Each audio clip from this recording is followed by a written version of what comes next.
얼마 전에 온타리오 그리고 렌처 국가문가 지역에 크지는 않았지만 이 지진이 있었던 적이 있었습니다.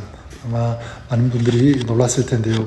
근데 전 세계적으로 보면 이 지진의 빈도 그리고 강도가 점점 세지는 것 같습니다.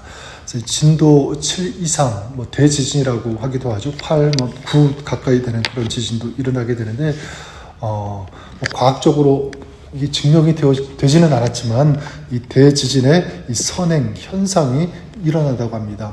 지진의 전조 증상이라고도 말하고 있는데, 예를 든다면, 새떼가 갑자기 이동한다든지, 아니면 동물이나 곤충이 갑자기 울음소리를 낸다든지, 바다 이 심해 큰 물고기가 해변에 나타나기도 하고, 또 지진이 있기 전에 구름의 모양이 바뀐다든지, 또 강한 이 섬광이 일어난다든지, 이런 전조 증상, 이 선행 현상이 일어난다고 합니다. 또 오늘 우리가 읽은 예레미야 14장에도 보면 남유다에게 이제 앞으로 임할 이 패망이라고 하는 대지진이 닥치게 되죠. 근데 그 전에 무엇이 있게 되냐면 선행 현상이 일어납니다. 더 정확히 말하면 하나님께서 이 선행 현상을 일으키고 보여주신다고 하는 것입니다. 자, 그 현상이 무엇이냐면 오늘 말씀대로 보면 바로 가뭄입니다. 가뭄. 그래서 1절에 이렇게 시작하죠.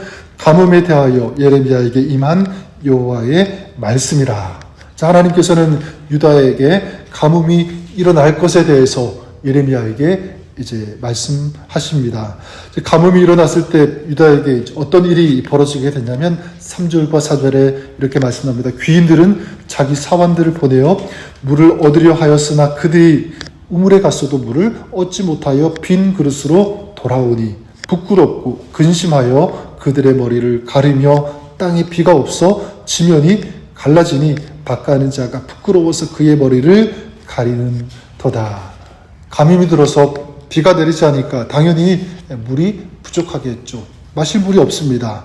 사람들은 물을 얻기 위해서 우물가에 가지만 빈 그릇으로 돌아올 수밖에 없고요. 또 물을 얻을 수 없으니까 사람들은 농사도 지을 수가 없을 것이고, 그렇기 때문에 극심한 이 기근에 처할 수밖에 없게 되는 것입니다.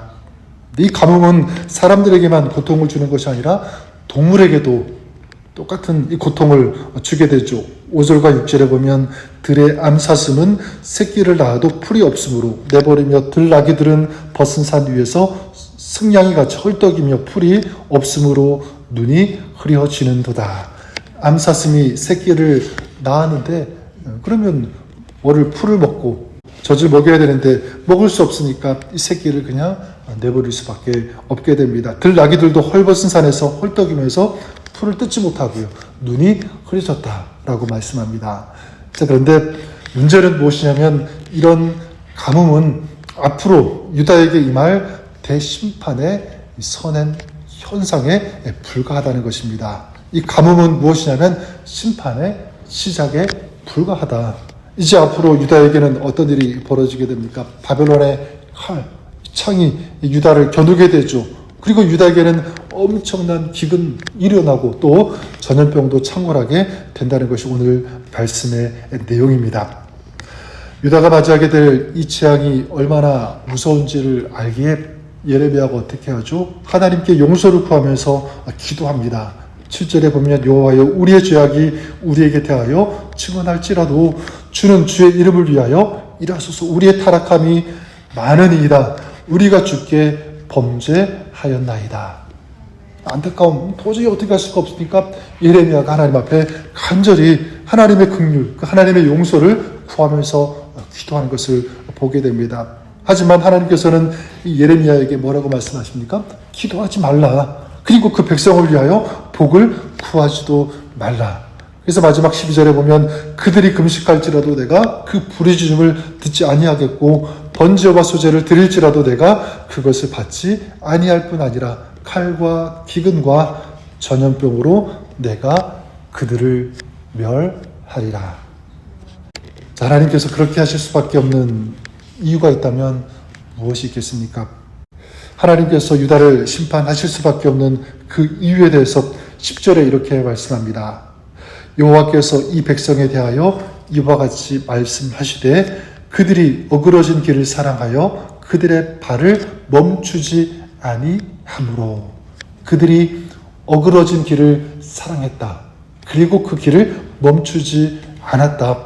자, 하나님께서는 유다에게 그 길 가면 멸망할 것이다. 죽을 것이다. 끊임없이 말씀하셨고요. 경고하셨습니다. 자, 그러나 유다는 하나님의 이 경고를 듣지 않죠. 무시했습니다. 그들은 이 재앙을 향한 길을 멈출 줄 모르고 달려갔다는 사실입니다. 자, 이것이 오늘 말씀의 내용인데 저는 오늘 말씀을 보면서 이런 생각이 들었습니다. 하나님의 심판이 선포되었을 때 그때라도 이 유다가 돌이켰다면 어떻게 되었을까? 유다가 마주할 이 대재앙 임하기 전에 또 가뭄이 있었을 때, 자, 그런 선행 현상이 일어났을 때 그때 그들이 자각하고 회개하고 돌이켰다면 어떻게 되었을까? 저는 믿는 것은 그랬다면 하나님의 긍휼이 유다에게 임했을 것이라고 생각합니다.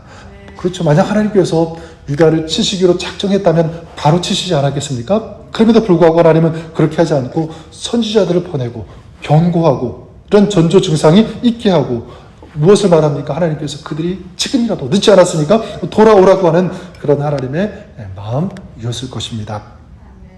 하나님께서 마지막 순간까지도 유다에게 기회를 주신다. 바로 하나님의 사랑이라는 것을 알 수가 있습니다. 내용을 보니까 지금 유다는 어떻게 합니까? 그렇게 하지 않죠. 돌이키지 않습니다. 자, 그러면 오늘 유다에게 이렇게 가뭄이 일어나는 오늘 말씀, 우리에게도 저는 메시지가 된다고 생각합니다. 두 가지를 생각해 볼 수가 있는데요. 첫 번째는 무엇이냐면 우리가 우리의 영혼이 메말라가는 것을 우리도 경계해야 한다는 사실입니다. 우리 영혼이 메말라가는 것을 우리 경계해야 된다. 만약 우리가 말씀을 듣는데 그 말씀이 나에게 주시는 말씀으로 들리지 않을 때, 무의미하게 느껴질 때, 다른 사람에게만 적용되는 말씀인 것 같고 좀 그럴 때 있지 않습니까? 또 예배를 드리는데 기도하는데 기도가 안 되고 예배가 안 되고 자꾸만 멀어집니다. 내 영혼이 어떻게 됩니까? 그건 말라가는 전조 증상일 수 있다는 것. 만약 그렇다면 여러분 우리는 돌이켜야 되는 줄 믿습니다. 생수의 근원 되시는 하나님께 다시 돌아가고 하나님을 찾고 하나님의 도우심을 구해야 한다. 저와 여러분들이 그러시기를 바랍니다. 혹시 우리의 마음이, 우리의 영혼이 메말라진 그런 상태로 계속 가고 있는 것은 아닌지 이것을 구별하고 그리고 경계하면서 우리 하나님을 다시 찾고 하나님께로 돌아가는 이것이 오늘 우리의 삶, 신앙이 될 수 있기를 바랍니다. 또 한 가지는 무엇이냐면 지금 우리 주변에 일어나는 그런 현상들을 보면서 이것은 마지막 때의 현상일 수 있다는 것을 꼭 기억해야 합니다. 마태복음 24장에 예수님께서 말씀하셨죠. 마지막 때 이런 일들이 일어날 것이다. 그래서 민족이 민족을, 나라가 나라를 대적하여 일어나겠고 곳곳에 기근과 지진이 있으리니 이 모든 것은 재난의 시작이라. 재난의 시작이라고 말씀합니다. 마지막 때 주님께서 다시 오실 때 어떤 일이 있게 되냐면 민족이 민족을, 나라를 대적하여 일어난다. 자, 무엇입니까? 이건 전쟁이죠. 어제 이란이 이스라엘을 향해서 미사일 수백 발을 쏘았지 않습니까? 중동 전쟁으로 확산되지 않을까 많은 사람들이 이제 걱정을 하게 되는데 또 아마 이미 전에 우리가 알다시피 이스라엘과 헤즈볼라가 이제 또 전쟁을 하면서 지상전에 돌입하기도 했고요. 또 우리가 잘 아는 바와 같이 우크라이나 또 러시아는 2년 넘게 계속 전쟁을 지속하고 있습니다. 세계는 이렇게 지진과 재해, 전쟁이 끊이지 않고 일어나는 것을 보게 됩니다. 우리 주변에 일어나는 이런 현상들 그냥 하나에 지나가는 현상이 아니라 이것은 말세의 전조 증상, 선행 현상이라는 것 우리가 생각해 볼 필요가 있다고 생각합니다. 여러분, 그렇다면 이 말세의 전조 증상이 일어나는 이때 우리는 어떻게 해야 하는가? 간단히 말씀드리면 더 깨어 있어야 합니다. 더 기도해야 하고 복음을 전해야 하고 하나님의 말씀대로 하나님의 뜻대로 살기에 우리를 정말 최선을 다하고 싸워야 하는 줄 믿습니다. 사랑하는 여러분, 오늘 저와 여러분들이 그랬으면 좋겠어요. 우리의 영혼이 메마르지 않도록 오늘 우리가 돌이킬 것이 있다면 돌이키고 회개할 것이 있다면 회개하고 다시 주님을 찾는 그런 우리가 될 수 있기를 바랍니다. 그럴 때 주님께서 우리에게 이 은혜의 담비를 허락해 주실 것을 믿습니다. 또한 이 세대를 보면서 분별하고 깨어서 마지막 때 주님께서 다시 오시는 그날을 준비하는 그런 삶, 그런 신앙, 오늘 저와 여러분의 삶이 그럴 수 있기를 우리 주님의 이름으로 간절히 축원합니다.